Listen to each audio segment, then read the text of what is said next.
Vas-y. Alors ça va être extrêmement bref, cette partie sur l'anonymat en ligne.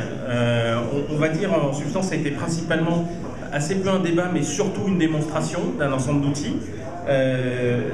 L'outil en particulier démontré était Tor, The Onion Routing, donc un système qui permet de router du trafic de son navigateur pour éviter d'être repéré.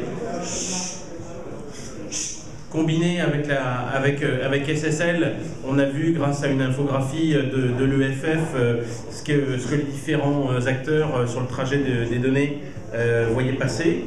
Donc il faut combiner Tor avec SSL en substance.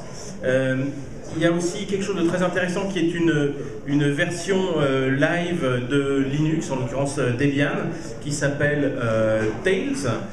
Tails, Tails.boom.org. Ça permet en fait de booter un Linux live avec un Firefox et Tor installé, prêt à l'usage.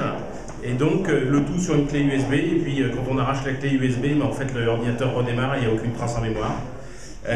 Et enfin un dernier outil qui s'appelle MAT, qui vise à supprimer les métadonnées des fichiers qu'on envoie en ligne de façon à éviter des traces quasiment invisibles, au moins au premier abord, malgré soi, éviter de laisser ces traces quand on publie des documents sur le web.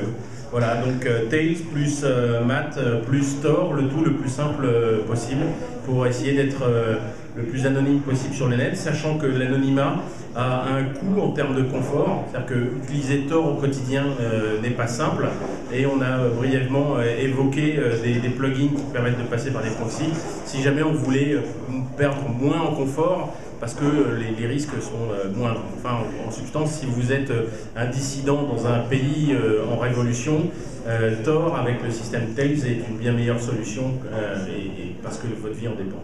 Voilà, ce sera tout.